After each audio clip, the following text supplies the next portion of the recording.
Hi, everybody. Just wanted to jump in and give everybody an update on bargaining.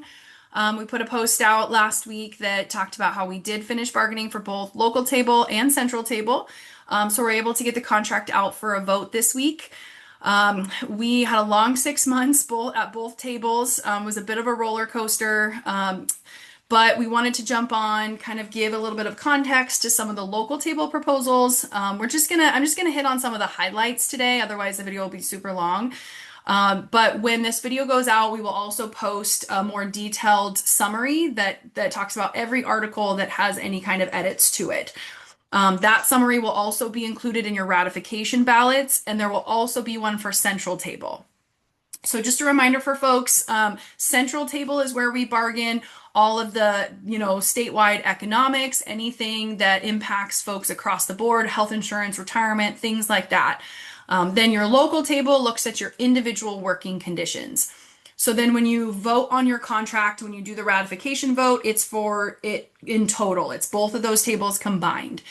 So I'll talk a little bit today about some of the highlights, just a couple of them from Central Table, but really pay close attention to that ratification summary when you get your ballot to vote, because that will have the detailed summary from Central Table in it.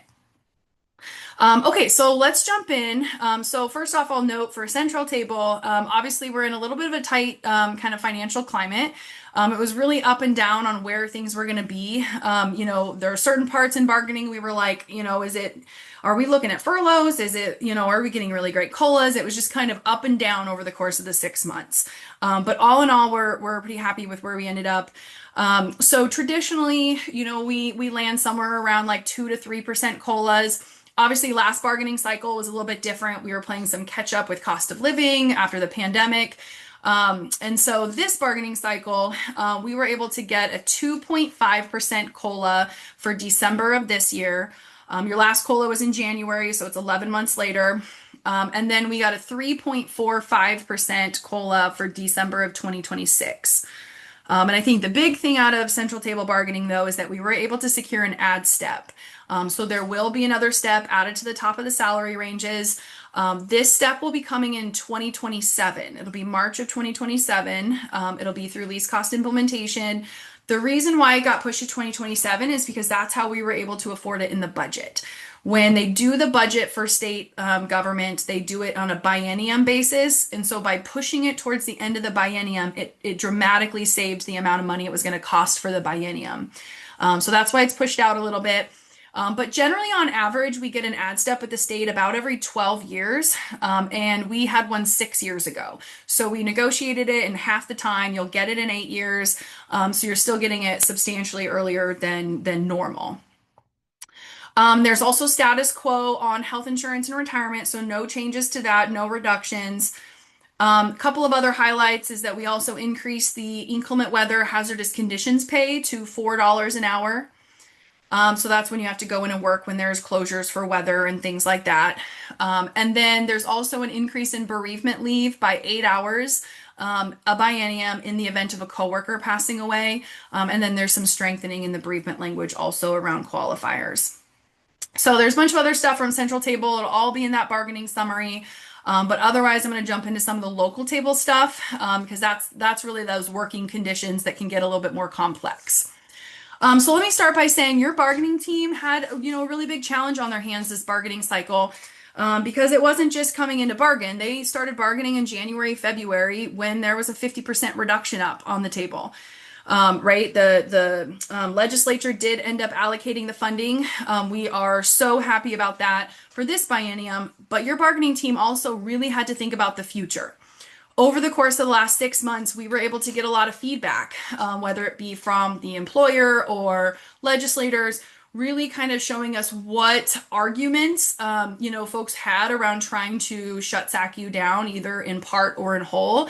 And so we really, the bargaining team really took a really close look at some of the language and looked at what we could do, like what could we do with our part to try to improve on operational costs or overtime.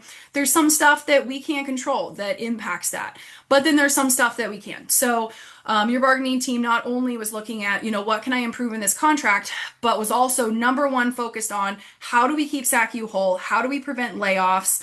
And how do we keep SACU whole, not just now, but in the future as well? So some of the proposals you'll be like, why do we do that? And so that's ultimately wise. We're trying to make some improvements so that, we're not ending up in the same place a year and a half from now. The governor's recommended budget's coming out and we've got a big SACU reduction with hundreds of layoffs on it again. So I'll go ahead and jump in. I'm going to go over some of the highlights. Again, there's more. Take a look at the bargaining summary. I'm just going to hit on like 5 or 6 proposals that are a little bit more complex. And then at the end, I'm going to go over some of the stuff that management tried to change. Because I think you guys see a lot of, what comes out of the contract. But your bargaining team also puts a lot of time and effort into trying to stop changes from happening. So I'm going to go over some of that too, just so you guys can kind of get an idea of what that looked like over the session. So first off, I'm just going to go in order. Article 7. So we have always had a DEI, diversity, equity, and inclusion, LOA. When you have an LOA, a letter of agreement expires. It ends. You have to renegotiate it every session or every cycle. And so we always want to try to get them incorporated into the contract. So the DEI LOA that we had has been incorporated into the contract now. That's been put into Article 7. And then we had a change in Article 15 that specifies that, so Article 15 is the discipline and discharge article. So that language specifies that coachings and letters of expectations are not discipline. So you'll see that added into the contract. Then in Article 22, the differentials article, we were able to get the portability differential increase to $5 an hour. So right now it's set at $3.94. So you'll see a pretty decent increase for the port differential. So if you're working a whole shift, you're getting $5 an hour when you're porting. So that can add up pretty well. That will start on October 1st of this year. It's a little bit out just because in the fall there's a budgetary approval process that the agency has to go through for that increase. So it'll just be a couple of months out, but just wanted to note that. And then for Article 28, the work week and work scheduling article, we have some language in there. We added some language that clarifies and ensures that when you are working a direct care position, that you can flex occasionally with approval from your manager if it's not going to negatively impact the workplace. Some workplaces are, doing this already, and then some aren't. Some managers, haven't been allowing that. But if there's times when you can flex, like maybe you've got a doctor appointment or something, and it's not going to cause overtime or anything like that, there is language in the contract that allows that to happen with mutual agreement. And then we also added some language in the contract that allows non-direct care positions to work 4-10 schedules with mutual agreement with their managers. So if you are in a non-direct care staff position, once this contract goes through, you can talk with your manager about looking at 4-10 schedules. And then Article 29, overtime, always has a ton of changes to it. And this cycle is definitely no different. And so I'm just going to kind of start at the beginning.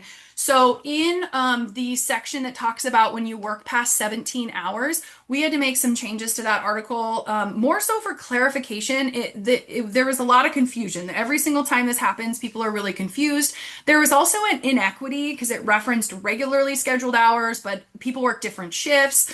So that was causing some problems. So what the language will say now is that if you work past 17 hours, you will get 8 hours of comp time.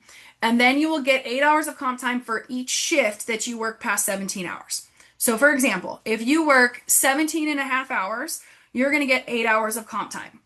If you work 48 hours and you would have worked 2 shifts within that 48 hours, you'll get 16 hours of comp time. Some folks might ask, well, how come the comp time isn't applied to the hours after 17? When we originally negotiated language, it was always intended to be on the regularly scheduled hours because there's an issue with pyramiding once you get into the past 17 or when you get into the overtime hours. So we can only apply that comp time to your regularly scheduled hours. So we kind of cleaned the language up a little bit, got that clarified, made sure that folks could get it for, each shift that you're there, essentially, if you're there for an extended period of time. It'll make more sense when you kind of see it in writing as well, but I wanted to go over it a little bit here also.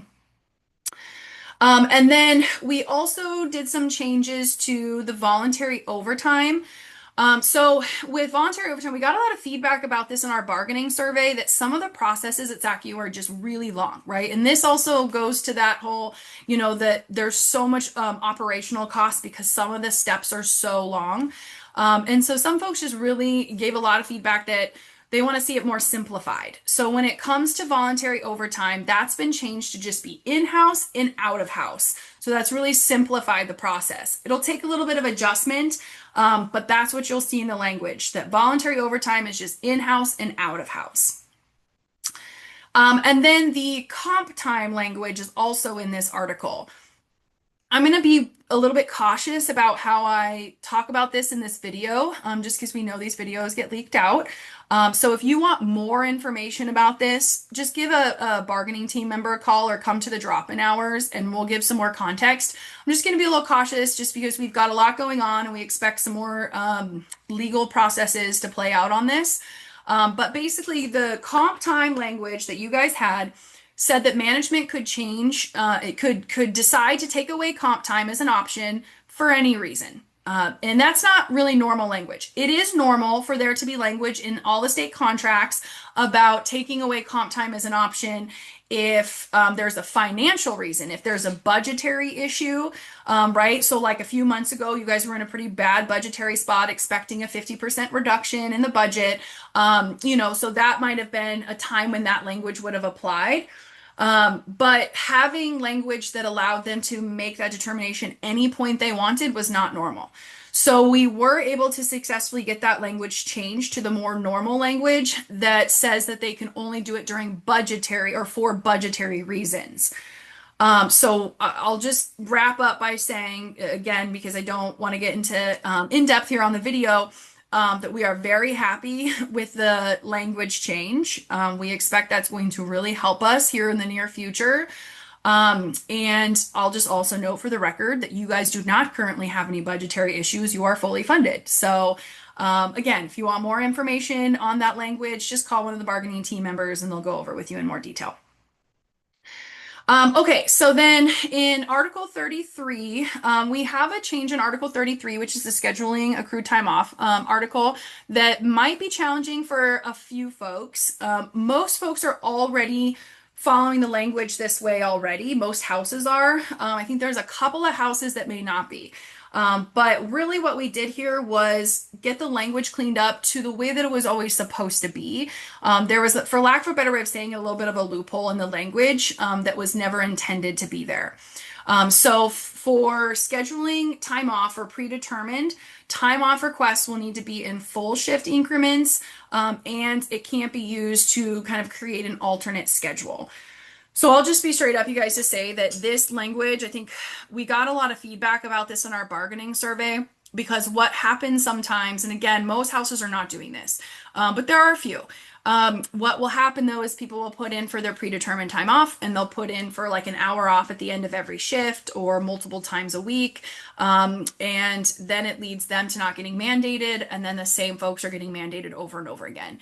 And I think those are the folks that we heard from in our bargaining survey, because they're getting really burnt out. And then what unintentionally I think happens there, even though we appreciate the creativity on that, what unintentionally happens is that those folks that are getting burnt out eventually end up having to call in. It creates more overtime, and then or a VR has to get used, so it uses more resources. So it's been having a negative impact on SACU operations and overtime, and it's stuff that we heard about over the last 6 months as arguments for moving forward with, reducing SACU or eventually looking at a closure. So this is kind of one of the areas, since the language was never intended to allow that to happen anyways, that we were able to kind of clean up and get clarified. So again, if you're confused anyway, just go ahead and give a bargaining team member a call and we can explain more. But we did get that language kind of cleaned up. And then Article 35, leave without pay. That article has the language in it that has your supplemental pay when you go out on workers' comp. And there was an issue in that language. And essentially what that language says, you go out on workers' comp's paying you like 66-ish%, and then SACU is required to pay the rest so that you get a full income. Well, there was some language that the language had a little bit of a loophole that said that, if you were released from your physician to come back to work, but then they decided, you're still not healing at the rate that they need, and then they send you back home on workers' comp, that supplemental pay didn't kick in when you went back. And so we fixed that. So now if your attending physician puts you back at work and then puts you back at home and back on workers' comp, you will still get that supplemental pay. So we got that fixed in the language. And then Article 65 is the critical incident leave. So we were able to move this to an article. That used to be an LOA. So again, it could have ended. So the critical incident leave is when something happens, you have to meet all the language, but then you're able to, something, critical happens at work, you're able to leave for the rest of the day. We moved that into the contract permanently. And we added some language that said when somebody needs and meets the requirements for critical incident leave, management will ensure coverage for that person. What was happening is, a critical incident would happen and then the person couldn't leave because there was no one to cover them. And so now it's going to be staffing is management's responsibility. So it will be management's responsibility to ensure that you have coverage so that you can leave in those critical instances. And then next up, I'm going to go over Article 40. Article 40 is the voluntary transfers within class and demotions. So this was another article that we got feedback that folks would like to kind of trim up the steps. There was like 11 steps in this process, which was taking a ton of administrative work to make sure that each step was followed. So again, we really wanted to kind of simplify where we could to kind of save on those resources, make sure that, SACU was on a good path, all that good stuff. So the lateral transfer process is simplified to number 1, in-house, same class. Number 2, in island, same class. Number 3, out of island, same class. Number 4, demotions. And then if there are no bids in the first 4, then it goes out for external for hiring. So we trim that up a little bit just to simplify the process. Other than that, though, those are still within the same order. We just cut some of the stuff out that was in between. And then also in that article, so when you guys when you transfer out of house and you have to do the 90-day hold, that 90-day hold's been reduced to a 30-day hold. So you don't have to wait quite as long. And then also when you move into positions, like you bid into another position, it's 10 days before you go into it. We now have language saying you can go earlier, you can move into your other position earlier with mutual agreement with management. So you don't have to wait that 10 days. And then next up, I'm going to talk about Article 51, which is expense reimbursement. This is a bit of a change. So let me start by saying you used to have language in a different article, I think it was Article 28, that talked about paid meals. We had an issue, there was an issue, it was SACU's issue around petty cash and how paid meals were happening. It was essentially violating Medicaid rule. So you guys getting petty cash and using that for your paid meals, that was violating Medicaid rules. And just so you guys know, you guys are over 60% Medicaid funded. And so if you're violating Medicaid rules, you put that 60% funding at risk. So once that was discovered, that was something that needed to get corrected. So we had to look at the language and figure out how to get that fixed. And so you will now have a new process as it relates to reimbursements. It's going to take some adjustment. Everyone will receive thorough training, if and when the contract ratifies on this topic. But again, we needed to make sure that we weren't violating those rules. So what will change essentially is instead of going and getting, like money to go out and do a paid meal, if you're accompanying an individual, that language is still the same. You will purchase the meal and then submit for reimbursement. I will note that's pretty average for most workplaces. That's what my workplace does, for example. And it just takes a little bit of time to get used to it. So everyone kind of does it their own way, right? Some people, every time they go out and do a meal at the end of their shift, they're just going to go submit for their reimbursement and get that ball rolling, and then you get reimbursed within a certain amount of time. Some people like to gather them. That's what I like to do. Once a month, I submit them all for the whole month. So you'll kind of come up with your own system for doing that. But yeah, we needed to kind of get that process changed so we could get it up to rule requirements. So again, everyone will get trained. The language around, going with the individual and purchasing something of, similar expense, that's all the same. So, there's no, limit for what that cost is going to be for the meal or anything like that. The big difference really comes down to instead of taking the cash, you'll submit for reimbursement. And then next up, I'm going to talk about Article 53, Safety and Health. So in Section 3 of Safety and Health, there's an article that talks about what you do if you feel like something is unsafe, right? So if something is unsafe in the workplace and you do not feel like you can, use that, what process you take. We have added vehicle to that. So if there's ever a point in time when you feel like a vehicle is unsafe and you don't feel like you can use that vehicle, then that's been added to the contract. You have the right to refuse that. And then there's a process for what you need to do to, report it. And, OSHA or the safety manager will look over it and review it. And then you'll get notified of the outcome, all of that. So we just wanted to let folks know that we added vehicle to that language. And then Article 66 float pool, we've got some language in there for the float pool that will help out a bit. So there was some language in there that said that employees, will be notified of a shift change within 10 days when possible, and no less than 7 days. All of that when possible, no less than 7 days, that's been removed so that you get a guaranteed 10-day notice because that's been a bit of a challenge for some of the float pool folks as well. Okay, so I want to also talk a little bit about one of our letters of agreements, and that is on the certification, NADSP certification, LOA. That's the one that can give you, once you go through the certification program, either the 3%, the 5%, or the 7% differential. We have about 60 people who've gone through that, so that's great. 7% is a really good differential to go through that program. That being said, we have had a lot of problems with the company that administers that program. Not just us. I mean, it's been management's been struggling with it, HR's been struggling with it, we've been struggling with it.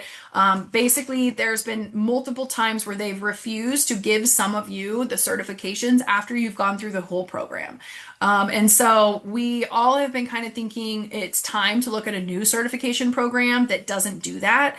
And so we talked a lot in bargaining about what that could look like, what the new certification program could be, and that's all still being worked out. What we did in bargaining is we did an LOA that protected the process through the transition.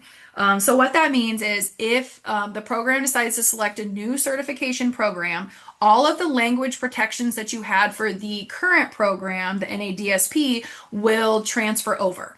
So that means that the 3, 5, and 7% differential will stay the same. The number of hours that you get paid to go through the certification, the covering of any of the fees associated will stay the same. All of those kind of logistics will still transfer to the new program. And then anybody who has already gone through NADSP, even if NADSP goes away and we do the new program, will keep their differential. And then any of those 60 people that have gone through it can also still take the new program. The differential amount will stay the same, but you'll still get the paid hours to do the new program. So if you want to have 2 certifications just for your resume, you can still go through the new program as well. And then if anybody is in the process of doing NADSP, you still have until the end of the year to finish it. So you still have, almost 6 months to go through that process. That contract will still go through the end of the year. So if the program does switch to a new program, then you'll be able to finish the NADSP one and then still have the opportunity of taking the new one if you wanted to. Just so you guys know, the program that the agency is looking at is the NADD program. So if you want to look it up, it looks like a pretty legit program, but they're still working out logistics and deciding if that's the right route to take. But yeah, if you wanted to look it up, there it is. Okay, so those are some of the highlights. Those are some of the highlights of things that I just thought would be good was have a little bit more clarifying information on, just because they're a little bit complicated. But again, all of the articles will be listed on the summary, so you can take a look at all of that. And then we just wanted to talk a little bit about some of the stuff management tried to change. Just that I think is always helpful. So everything I'm about to talk about was not changed. So I want to make that clear. I'm done talking about all the stuff that has changed or will change, upon ratification. But everything here we successfully pushed back on and will not happen. And we'll make that really clear on the ratification summary also so you can see the difference. So, as you guys know, the first thing, and we've already notified folks on this, but a big thing that happened about halfway through bargaining is that management was trying to change the way that seniority was calculated for both layoffs and for internal bidding, and wanted it to be based off of statewide seniority versus SACU specific seniority. We did a survey on that. 300 to 400 of you, it was like 370 of you, filled that survey out. So really appreciate everyone that was able to do that. We took those survey results back to management and we were able to successfully push back on that. It was like 96, 97% of those that filled the survey out wanted to keep it SACU specific. So it will be remaining the current contract language on that. Then, as you guys also know, a couple weeks ago, management tried to pass an LOA that would put together a committee that would look at waterfall schedules, and the language said that it would automatically, put in place some pilot programs requiring 2 homes to test out new pilot schedules. So you would have to change your schedules in those houses to test these out and maybe test multiple versions of them out. And then whatever schedule worked the best would go into effect. That is not happening. We pushed back against that. I will say that we did tell management that we are absolutely willing to work with them on a committee to look at some of this stuff, right? But we could not agree to an LOA that automatically changed your schedules for anybody, whether it be through a pilot or permanently.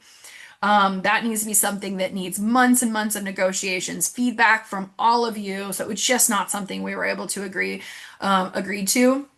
So we did successfully push back on that, so that will not be happening. Let's see. We management also tried to kind of change some stuff around how stewards go and represent you. They tried to require that stewards had to find coverage before they could go and represent you in an investigatory meeting, which would significantly impact you having representation. So we were able to push back on that, and now stewards will give management prior notice that they are going to go represent somebody, and then it's going to be management's responsibility to do that. And then a big thing that management tried to change is they tried to put language in the contract that would allow them to put you on leave without pay when you were duty stationed, or when you were put at home on administrative leave, or duty stationed at home. As you guys know, you get an excessive amount of false allegations, and oftentimes those false allegations put you at home. And you're on administrative leave waiting to get released back to work. And so for years, really, I'd say like decades at this point, you guys have always been on paid time while you're at home. And so we've had a certain process for a very long time on that, because of how often they are false allegations. Management tried to put, or HR, I don't know, tried to put language in there that allowed them to put you on unpaid leave. And while like we said, we looked at places where we could help financially anywhere we could, where we could help reduce or simplify processes, help do our part in trying to reduce overtime, things like that. This is just not one of them, right? I mean, you go on an admin leave and sometimes you are out for so long, and that is not within your control.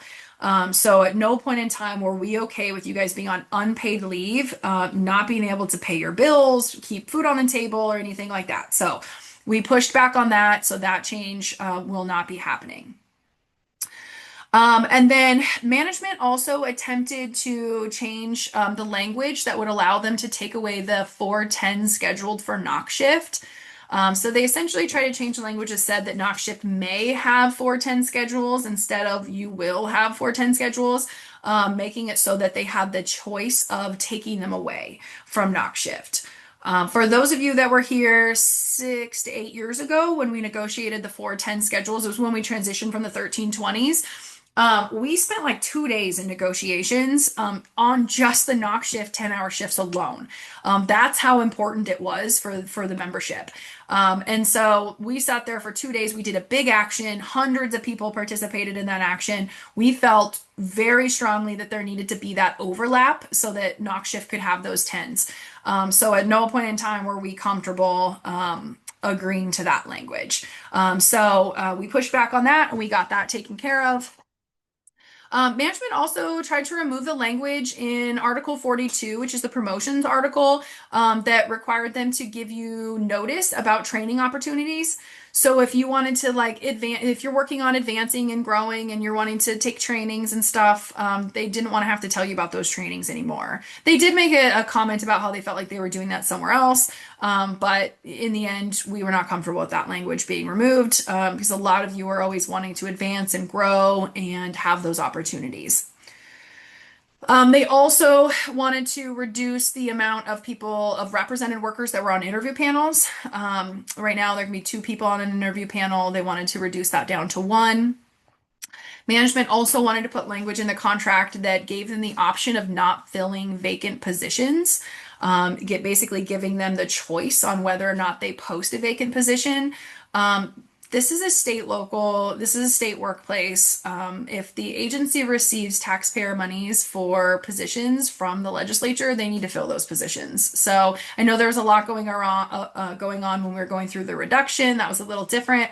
But these positions will usually be positions you might be interested in promoting into. And so we were not comfortable with management having language that said they could choose whether or not they fill those positions, even if they received the allocated funding for them.